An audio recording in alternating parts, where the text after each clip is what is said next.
ReeferMEDness, the podcast, would like to acknowledge that we produce our shows on Treaty 2 territory and homeland of the Métis. We pay our respects to the First Nations and Métis ancestors of this land, and we reaffirm our relationships. And here we go. It's ReeferMEDness, the podcast, with Trevor and Kirk. Kirk, we're back. Hey, Trevor, how's it going, man? Good.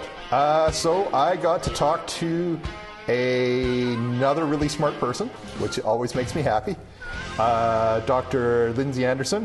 And so the cool part, well, many cool parts about the conversation. So she is originally from the U.S., trained in the U.S., is currently working in Australia. When we were first chatting via email, I thought I was going to have to arrange people in Australia and people in Canada are only awake at the same time for a limited number of hours of the day, so I thought the whole coordinating a chat was going to be hard, but it turned out she was coming back to the US, so that was easy, but we got to talk about drug interactions. Yeah, you know, I immediately enjoyed this conversation. First thing, though, let's bring up the Lambert Initiative for Cannabinoid Therapeutics, right? This is the second time that we have received an interview from this group. Yes. Episode 64, Driving Under the Influence. I'm almost thinking we should just hang outside their door. Well, and every time they have a study, we just interview them. We should become their official podcast. Well, and you know, we should take a road trip down to Sydney and, you know, go visit.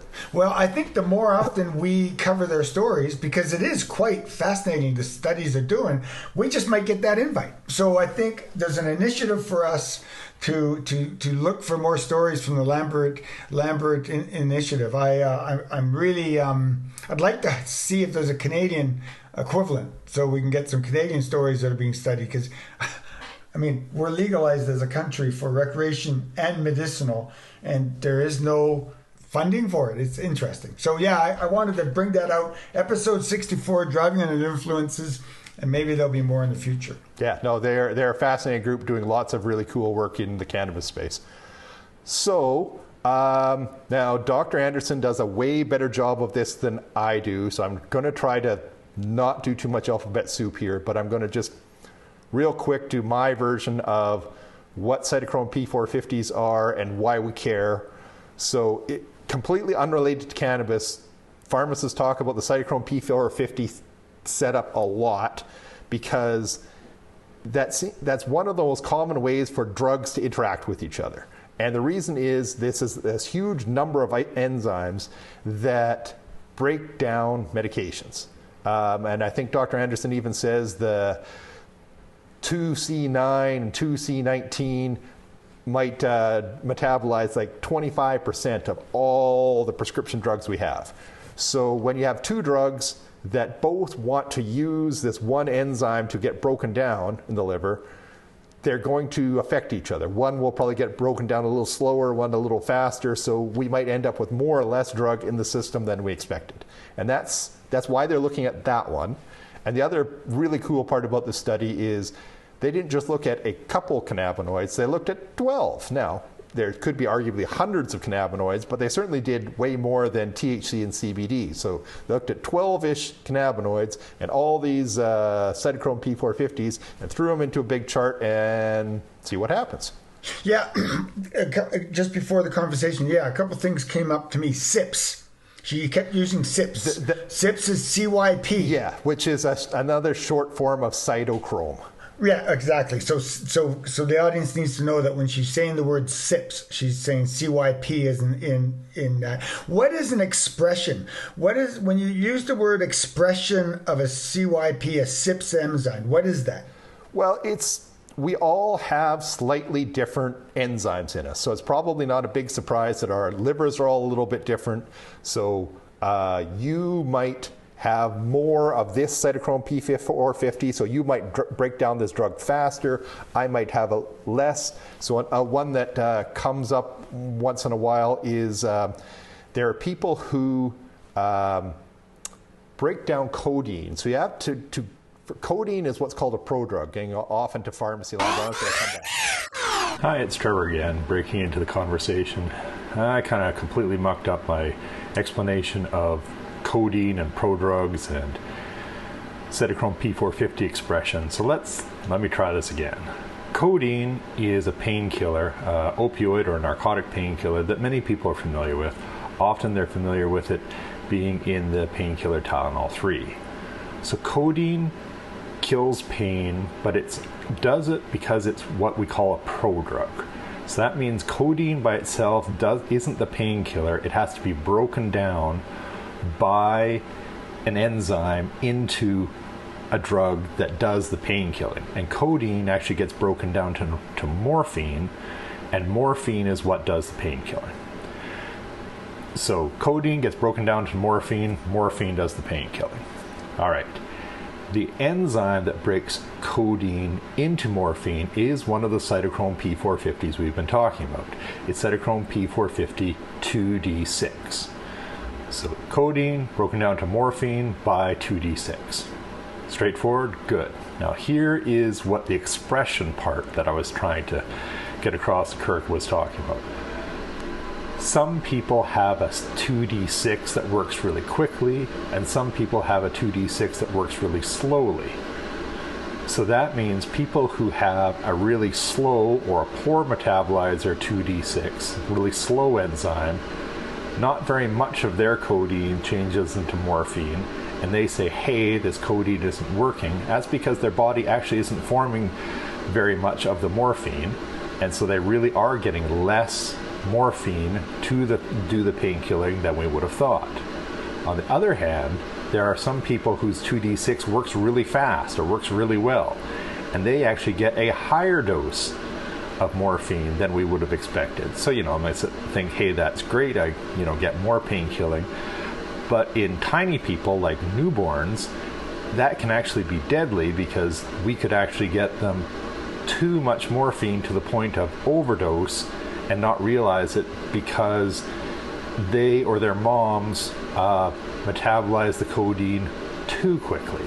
So that's what I was trying to explain to Kirk, is some people, their enzymes, their cytochrome P450s work faster than we thought, some slower than we thought, and that's the variation variation of expression that I was trying to get across to him.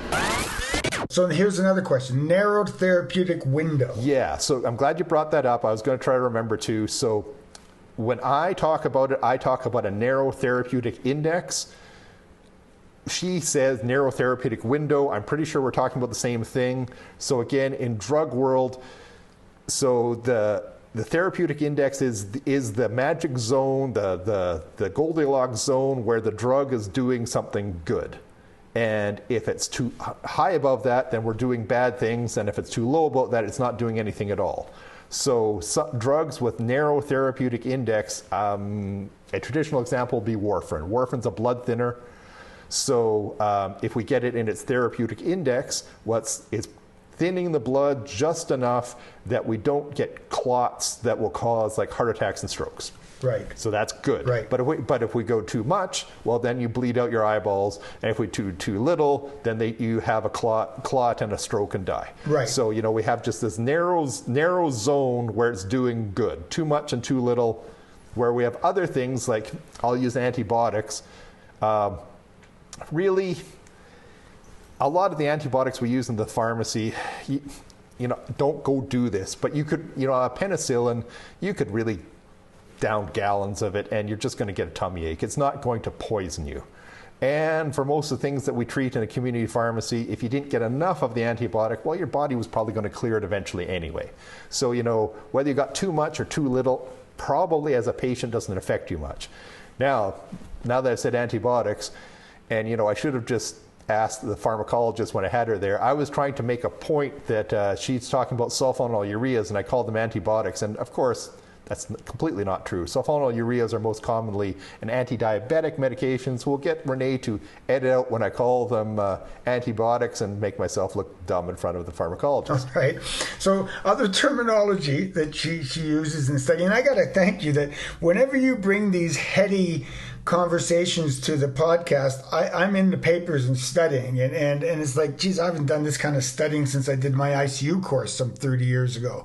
But drug-to-drug interactions, DDIs. I found it fascinating. I actually went into the 2 papers from her introduction and started studying the in America. What is it? $528 billion. Yeah. $528 billion in healthcare system is spent on drug interactions. That's huge. And it's honestly a perpetual problem that's probably not going to go away, because when you think about most of our older, sicker people, even in the community, they're often on 5 or more medications. Bingo. It's just about impossible to give somebody 5 different medications for there not to be a interaction between them. So, yeah. So it's often, we know there's an interaction, but we kind of have to use these anyway. That it's an interaction, but we think it's going to be small and manageable. It's an interaction, but so yes. As soon as we get sort of, again, in a community pharmacy, it's usually older, sicker people on multiple medications. Drug-drug interactions are just there, and we got to manage them best we can. So this was what motivated this study, right? An estimated $528.4 billion, which is 16% of the total U.S. healthcare expenditure in 2016. So they wanted to figure out, because cannabis is being used more and more in the world. So what would cannabis's participation in these drug interactions be? So that's the whole premise of this study. Yeah. And so I guess this episode is, who's it for, Trevor? Like, part of our audience here, why should our audience listen to this episode? Well, because whether you use cannabis, if you use cannabis medicinally, odds are, now not everybody, but odds are you're on other medications. By the time you have lower back pain, just chances are you're a little bit older and you have some other, we call it comorbid condition. You probably also have some blood pressure issues, or you have some diabetes issues, or you have a cholesterol issue. So you're treating your lower back pain, let's say, with cannabis, but you're probably on a good chance you're on some other medications that might interact. So that's sort of the first group as a pharmacist I think about. But really, the next is just people. Not the recreational person. So, I'm let's make me, an almost 50-year-old pharmacist. Maybe I like to use cannabis recreationally on weekends, but I'm on pick one. I'm on a diabetes pill. What's this going to do to my diabetes? If this is something, because we talk about how someone's alcohol use affects how they treat diabetes, their recreational alcohol use. Well, this is now, how does your recreational cannabis use affect, for example, your diabetes medications? So once again, we're just trying to remind our audience that cannabis isn't benign, although it's diminutive in its risk management and harm reduction. It can be used in harm reductions for specific things, but this is something to let you know that it's not benign. And we have said many, many times in this podcast that I believe that recreational cannabis for some people is still being used medicinally. Oh, absolutely. No matter how you define it, you're still drugging yourself for a reason. Hence why we've talked often coming home from work, and back in the 60s it was having a martini at home, to wash away the work, and we still do that today with alcohol. But let's get into the conversation. It is heady, guys. There's lots of alphabets. There's lots of terms here that are going to throw you. But ultimately, what we're trying to figure out is what cannabinoids should we be concerned about when it comes to drug interactions. All right. Yeah? Off to Dr. Anderson. Dr. Anderson, first let's talk a little bit about your academic background before we sort of get into the Lambert Initiative and your paper. So what's your PhD in, and sort of how did you get there? Yes, so my PhD is in pharmacology from Vanderbilt University. And during my PhD, I investigated the pharmacological and genetic treatments for idiopathic epilepsies using various genetic models of epilepsy.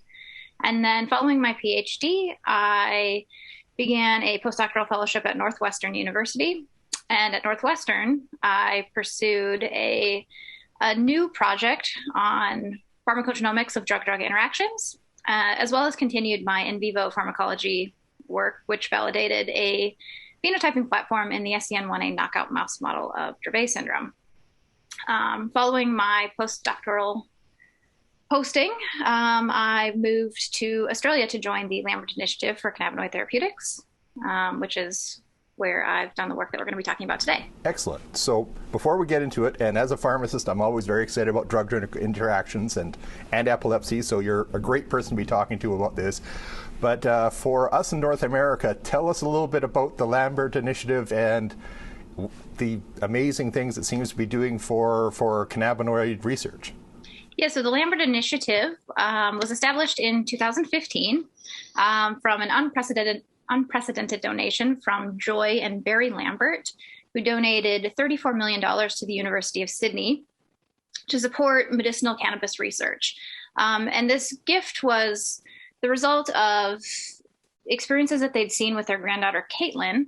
Caitlin has a very severe form of epilepsy called Dravet syndrome, and she was having really great results with medicinal cannabis. And they saw the great results she was getting and decided to donate this money to establish research into cannabinoid treatment for all illnesses, including cancer, inflammation, a wide variety of things that cannabinoids treat. But it sounds like you were kind of the perfect person. You were already doing research into Dravet syndrome and already doing research into drug-drug interactions. So this sounds like a natural fit for you.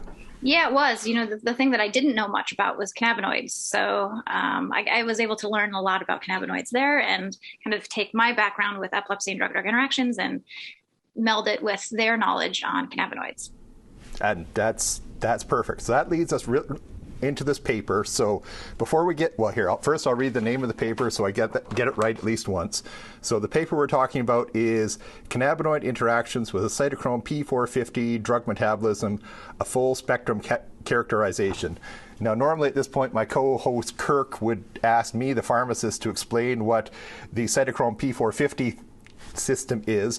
But because I have an actual expert here, can you give us just sort of a thumbnail sketch about what Cytochrome P450 system is? Yeah, the Cytochrome P450s are an enzyme system that is expressed throughout your body, but predominantly in the liver, and it metabolizes drugs that you take. So when you take drugs or medications, your prescriptions, these enzymes metabolize them and help your body clear them from their system.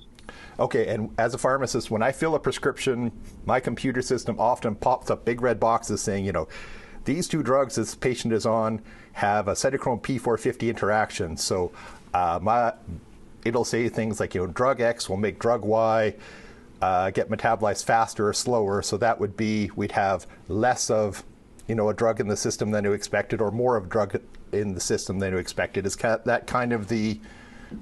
Well, from a clinical point of view, I think that's what I'm concerned about. Is that the sort of things you're looking at too? Yeah, so that's exactly what we were looking at. So if you have an enzyme that's metabolizing drug A, and drug B is also metabolized by this enzyme, and you're taking both of them, you're going to start competing for the enzyme. So if drug B kind of outcompetes drug A, your levels of drug A are going to increase. And that could be a concern if there's a very narrow therapeutic window. So if the levels get too high because drug B is inhibiting drug A's metabolism, you could have some adverse events as a result. Okay, and because I'm sure we're going to hear some alphabet soup shortly, Cytochrome P450 is not just one enzyme, right? It's a whole bunch, it's a system, and there's a whole bunch of letters usually attached? That is true. The Cytochrome P450 encompasses a superfamily of hundreds of enzymes. The major drug metabolizing enzymes are what you'll hear is alphabet and number soup coming up. And they're broken down into subfamilies. So the 6 that we focus on in this paper are the most prevalent enzymes for drug metabolism, which will be 3A4, 2D6, 2B6, 2C9, 2C19, and 1A2. Very memorable. Every pharmacy student loves trying to remember those for tests. So we promise at the end we won't quiz the audience, but yes, those are the sort of numbers you're hear about. The other thing that I think we should just touch on before we get into the study is, so cannabinoids. Our listeners are probably familiar with THC and CBD, and that might be the only cannabinoids that they are familiar with. That wasn't all you looked at here, was it? No, it's not. So we looked at 12 cannabinoids. In the cannabis plant, there's a little bit unknown as to how many cannabinoids there actually are, but it's on the order of 120. Oh, wow. So we only looked at 12 of these. Some of them are very minor cannabinoids, so they're not expressed quite a bit in the plant. So it's hard to get our hands on those. So we had 12 that we were able to actually isolate and have on hand. Okay. I think we've got a firm background of where we've got the audience sort of up to speed. All right. So we have this study. What did you guys do? Yeah. So what we did is we took the 6 major metabolizing SIPs that we've discussed earlier. I won't repeat the names for you. And then we took 12 of some of the major cannabinoids, CBD and THC being the most common and most prevalent, but then some of the others that are quite major, typically the precursors to both CBD and THC. So we took 12 cannabinoids, 6 enzymes, and then just screened whether or not the cannabinoids inhibited these SIPs. And so what we would do is we would take for each cytochrome, we'd take a normal substrate. So for instance, CYP2C9, we used tolbutamide. So that's a drug that people would find at the pharmacy. And so it's metabolized by CYP2C9. And then we just one at a time added the cannabinoids to the mixture and saw whether or not they affected the metabolism of tolbutamide for the case of 2C9. So we did that for the panel of the matrix of 12 by 6, although for CYP3A4, we also used 2 other substrates. So we did 3 substrates for CYP3A4. So I'm picturing an enormous spreadsheet at the end of this. Yeah, it is. It's a big matrix graph, and we had, cannabinoids going one way, SIPs going the other way, and checking the box once they were completed. Cool. All right. So before we get to the big reveal at the end, as I'm sure we'll have at least a few sort of analytical chemist types out there. When you said you put them together, what was actually sort of going on in the lab? What would you see if you were sort of in there standing over a technician's shoulder who's doing this? Yeah, so this one is actually an in vitro experiment. So you wouldn't see too much. You just see somebody adding a bunch of different liquids to a little Eppendorf tube. So we put the mix everything together. Very few components in the tube, actually, then heat it up like to 37 degrees, like in your body, so that we're mimicking drug metabolism happening there. And then we stop the reaction. And then for the analytical chemists that are listening, yes, we used mass spectrometry to analyze the formation of the metabolite. So once again, for the case of tolbutamide, we put tolbutamide in and then monitored the formation of hydroxytolbutamide using mass spectrometry. Cool. All right, so we have this huge matrix, this huge spreadsheet.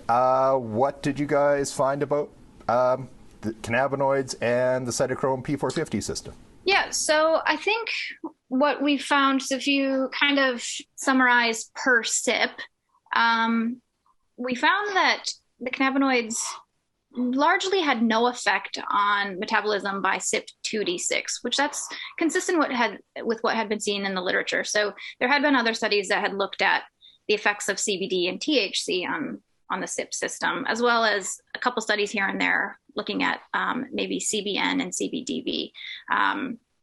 So that fit. Really, the cannabinoids didn't affect 2D6. Little effect on 2B6. Some of the cannabinoids had minor inhibition here and there.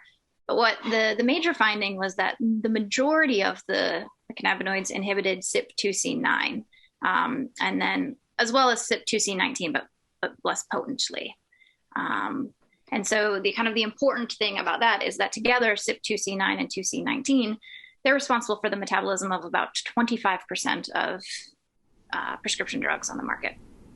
That's that. As a pharmacist, that's significant. So that's going to have to be worked into my my interaction calculator. Okay, and are these now at 25% of all drugs is too much to discuss in detail in one podcast, but were there any sort of standouts of things that were, what's the word I'm looking for, particularly clinically significant? Like one of the ones that comes up in conversation is things for epilepsy, things like clobazam and some of these other, we'll call them things with narrow therapeutic index. If you have too much or too little of them in the body, it's a big deal. Any sort of standouts that way? Yeah, well, so when we're using the screen, we just used, for instance, for CYP2C9, tolbutamide as our just example drug. But and tolbutamide is my understanding. You might know more a bit as a pharmacist. I don't think that has a very narrow therapeutic window.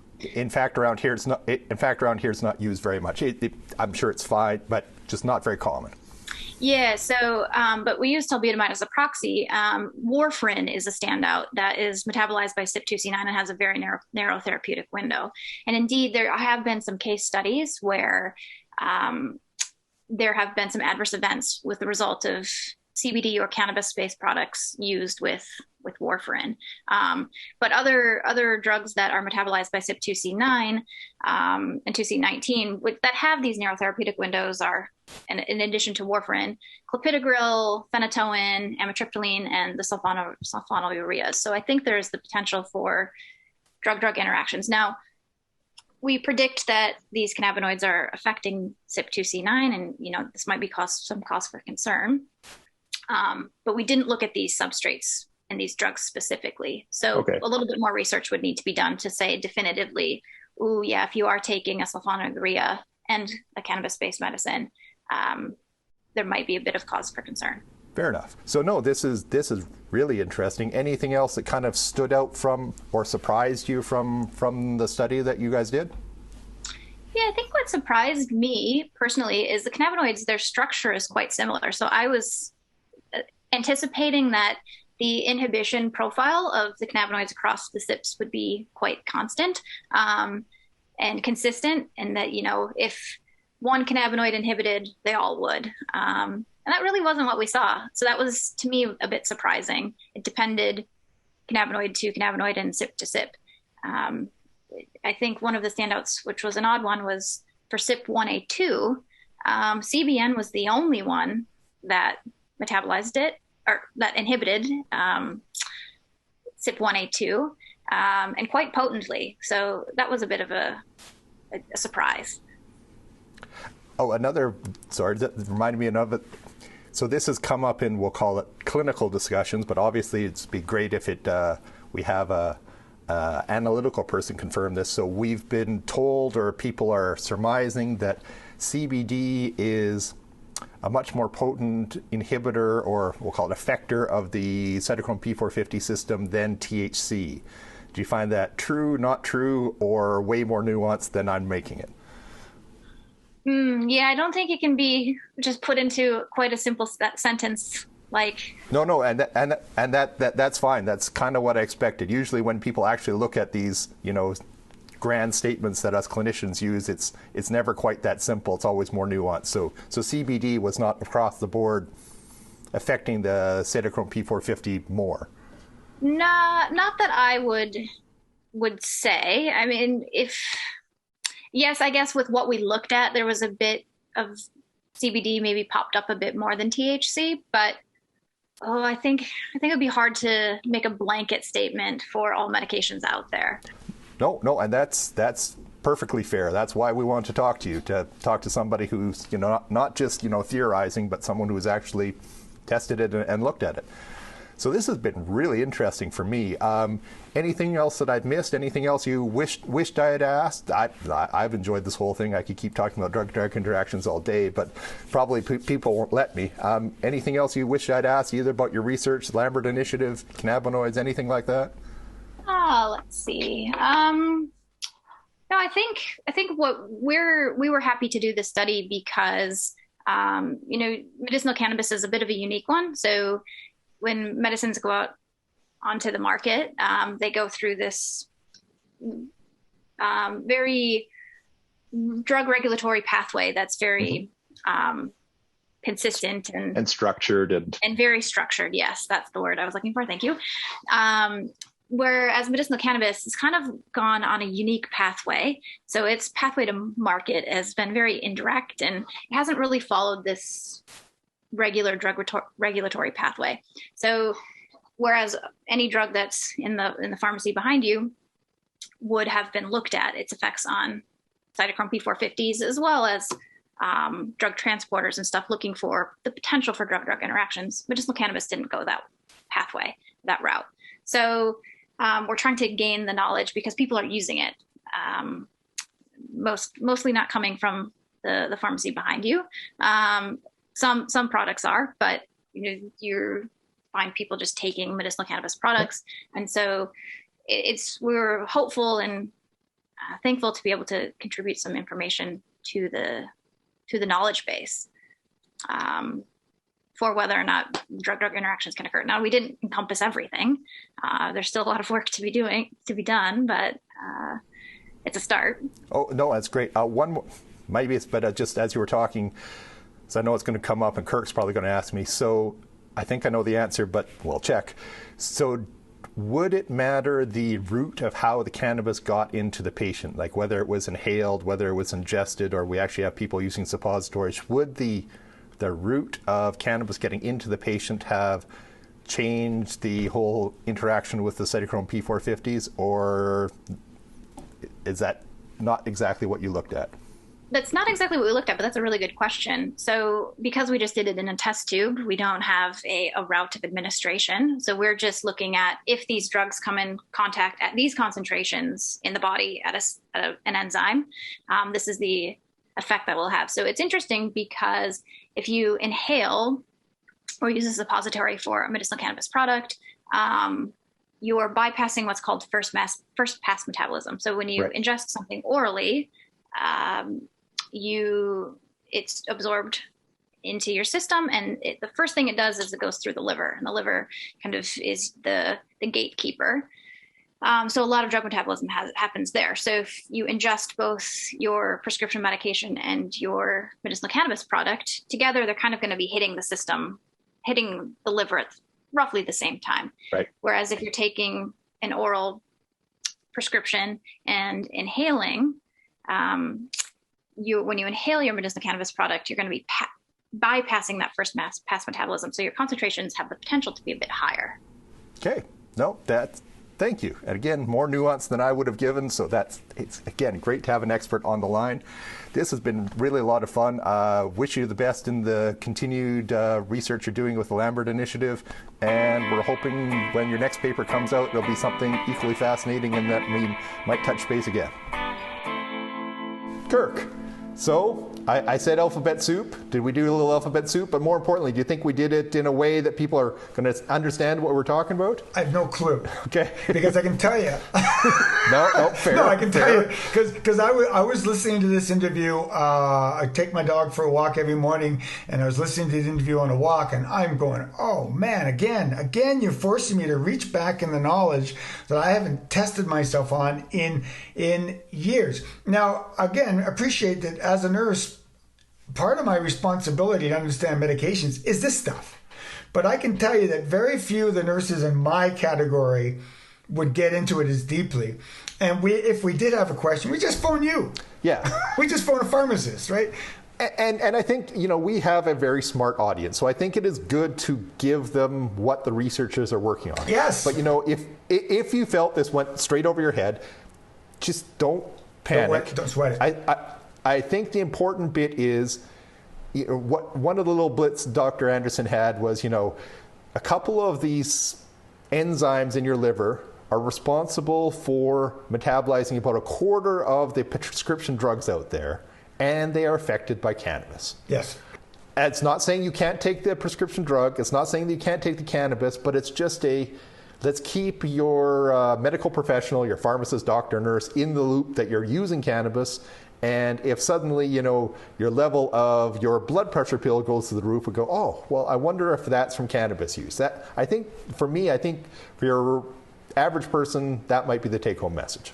Well, it's another reason. It's another reason to talk to your doctor about your using cannabis. What I did here is that I actually came home and sat down and listened to this interview with the paper in front of me.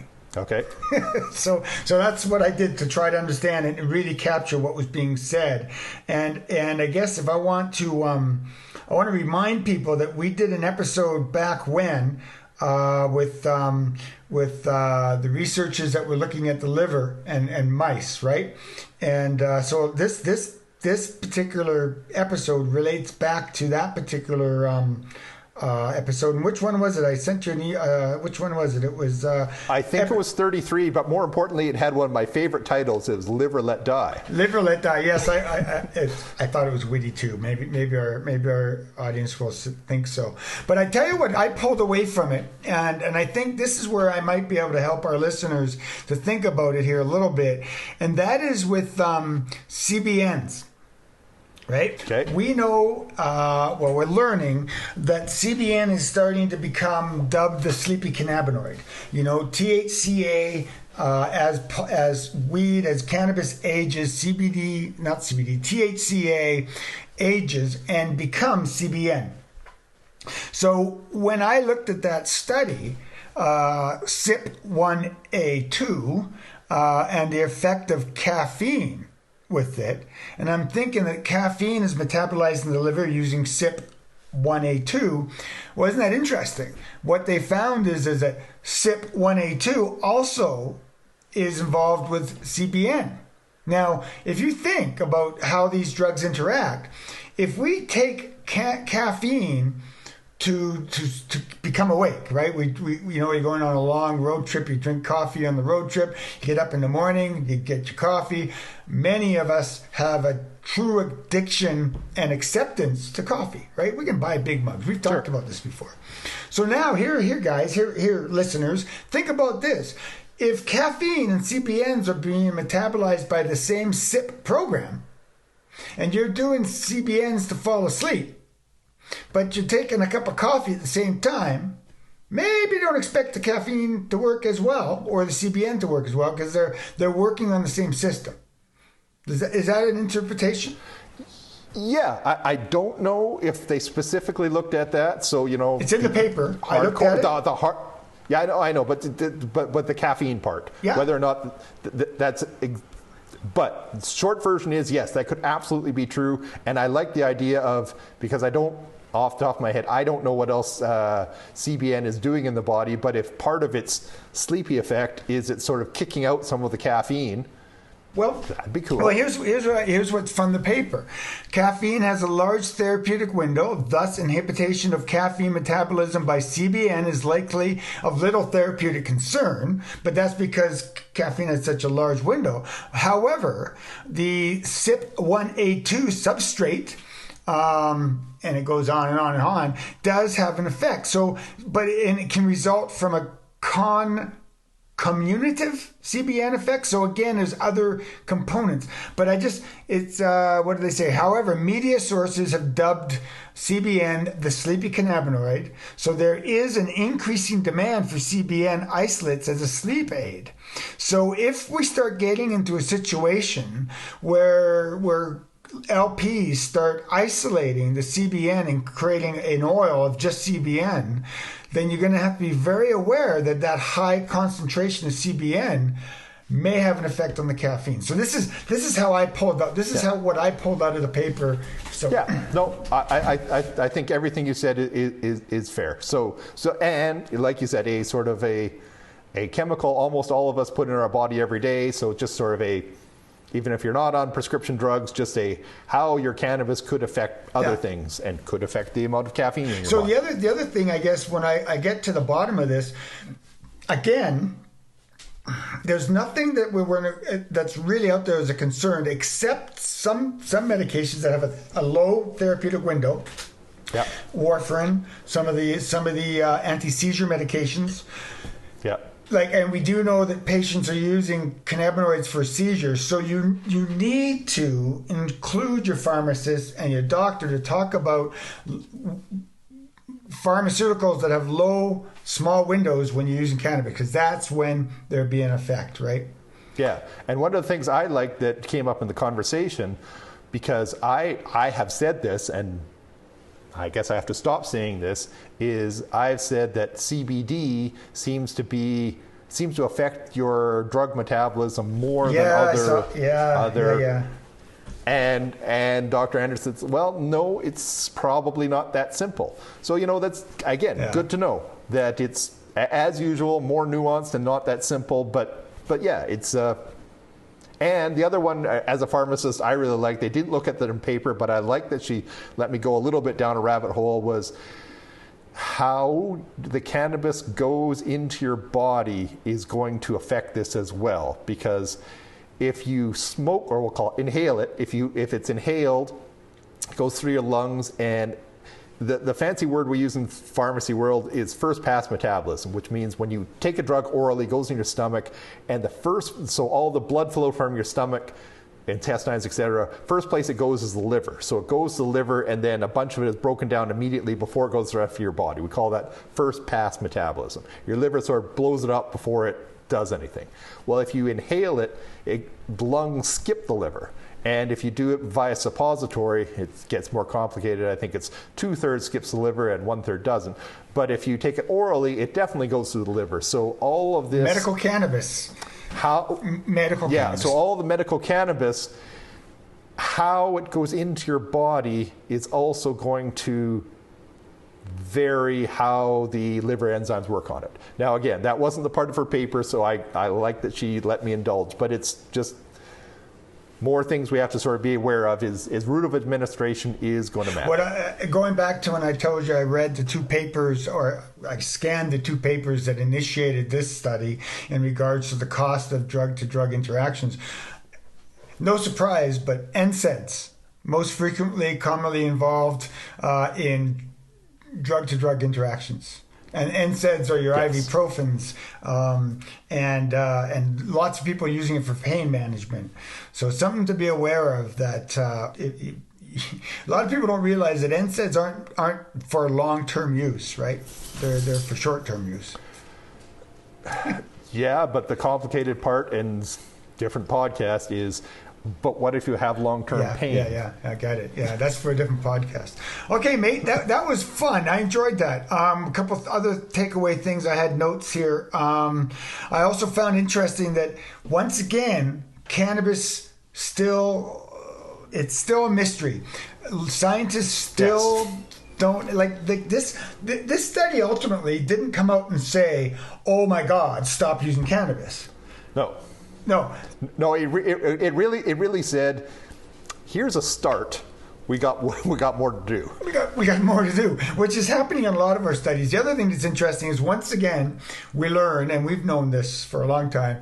Once again, cannabis just seems to be there, and and everything's back asswards. We are basically learning about cannabis as it's already out there, whereas other medications have been studied and studied and studied before they're out there. So again, we're still scratching the surface about this plant. I think that's a good place. Now, Kirk, on this episode, did you have a My Cannabis story and or music thing? Yeah, I've got a couple. And here's what I hope to do. We've gathered so many stories over the summer when we went out to Alberta, that I think I'd like to just sort of put them in every so often, because we've been asking our audience for My Cannabis stories, and the only way we seem to get them is by actually going out there and saying, "Hey, give me your My Cannabis story."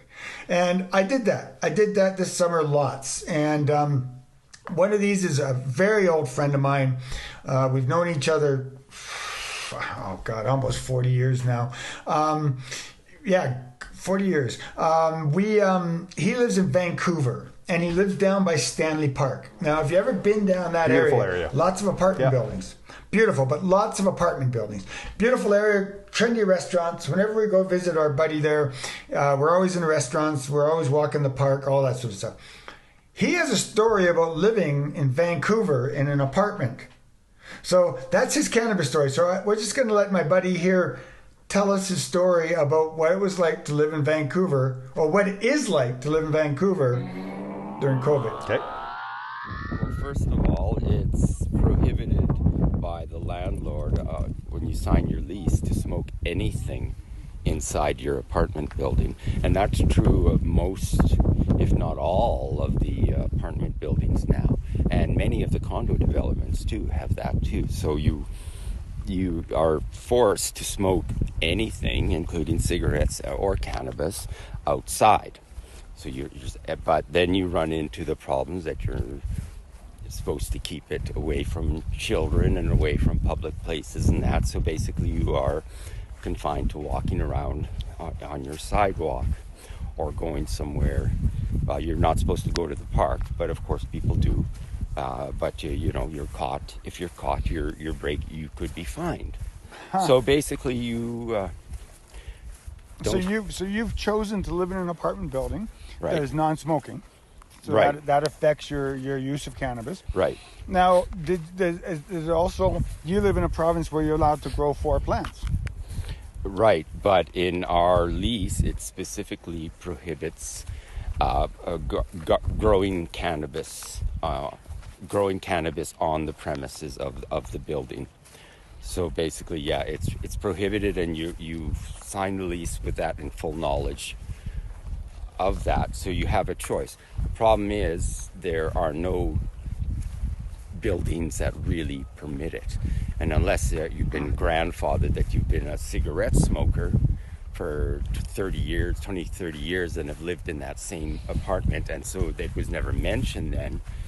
Any new lease that comes up is basically, I've never seen one when I was looking for my apartment that would actually allow you to grow. That would allow me to grow or to smoke. So you're a medicinal user of cannabis. Yes. So is there any clause in your contract that allows medicinal users to use cannabis in your apartment? It's not mentioned. It's prohibited as a general thing in the lease. So basically, if they wanted to and they had evidence, and basically what has happened is we have had notes from the landlord reminding people that tobacco consumption is illegal in the building. Not within the so guidelines, that right. Reminding that people have been complaining about the smell of tobacco smoke entering their apartments. Well, thank you. Thank you for that story. That was great. As a non-apartment dweller, I guess I didn't realize how. And you know what? I bet this is not a specific Vancouver story. I'm betting this is across Canada. Anytime you're in a multi-unit dwelling, I bet it is not always that easy to find a place to consume your cannabis. I think we're very fortunate people. I'm often reminded how fortunate we are. We live in a small community where we know you probably know 90% of the people. I probably know about 75% of the people. And we own our own homes, so we have our own properties. So we've been able to live with space. I couldn't imagine what apartment dwellers, condominium dwellers, what they've had to go through in the lockdown. I can't imagine it. And I know getting back to cannabis without talking, getting into social studies, but I know that one of the big issues with legalization of cannabis in Canada was apartment dwellers. Huge issue, Yeah. I think back years and years and years ago, decades ago, my brother lived in a high rise in Victoria. So we were sitting out on his porch, enjoying an expensive whiskey and a cigar, and be damned if someone wasn't complaining about the cigar smoke. But we're out on a deck looking out over the ocean, and some guy down, a couple houses could smell the cigar smoke. So my God, man, I couldn't imagine trying to, consume your medicinal weed in an apartment. The next story I have, you'll remember this fella. I do. He was a very cool guy. This is Yeah, from very Calgary. cool guy. Yeah, very raspy voice. But also we met him in the smoking room at Expo, and his story about being a 60-year-old man. I think he's my age. 53. 53. Okay, so you're close to your age. Very close. Talking about what it's like to smoke cannabis for the first time in a public place. Legally. Yeah, legally. So there we are, and what we've talked about this already. The smoking room was, I don't know if we've talked about this with our audience, but the Expo, and we have a story about this coming, right? About how they organized Expo in Calgary. But basically, we were corralled into this chain link bound area that was what? But I think the important part, it was blacked out, so we couldn't see out of it, but more importantly, no one could see cannabis being consumed in the smoking area. Nowhere to sit. And there we were, all these diligent, legally smoking, consuming cannabis. Anyways, this is Emery, and I think we're also going to use one of his songs. So I think what we should do is maybe we'll get Renee to just blend right in. Emery Chords, this is his story and his music, and I guess we'll just fade out and remind people that I'm Kirk Nyquist, I'm the nurse. I'm Trevor Shufeld, I'm the pharmacist, and we're ReeferMEDness. Thanks for being here. Yeah, and please go to our webpage, ReeferMed.ca. All these episodes are on the webpage, transcribed, easily searched. So you can go in there and you can search for the alphabet soup that our guests presented to us. So once again, people, thank you very much for listening. See you next time. Bye, everyone. Let's have it. So we're in the smoking room. Yes, we are. And what are you doing? I am smoking marijuana for the first time in public with a bunch of people, completely legally. Completely legally. Completely How legally. long have you? Is this the first time you've done This will probably be the first time I've done this. Yeah. And how many years? 53 years old. 53. So you've got I've about. been smoking pot since I was 15, probably. Yeah. And this is the first time. And as a side note, marijuana saved my life. Okay. I have severe depression and anxiety, and I have a lot of social issues, and I'm a little bit on the autistic scale. Okay. Marijuana calms me down. It slows down my head, and it slows. Were you me doing down that? To, Were you doing that before when yes, you were a I've kid? been Is doing that it. Yeah, I've as been a kid? doing it. Ever since You're I 15? found out it stopped my symptoms. Cool. But just never legally. So. Yeah. And here it is today. Yes, and here it is and today, there's- 2021. And there's a guy in a uniform over there, Yes, watching, I know. keeping track. Yeah, I know. I was going back to the smoking section to smoke marijuana, and I saw this. I'm like, what is this? All these.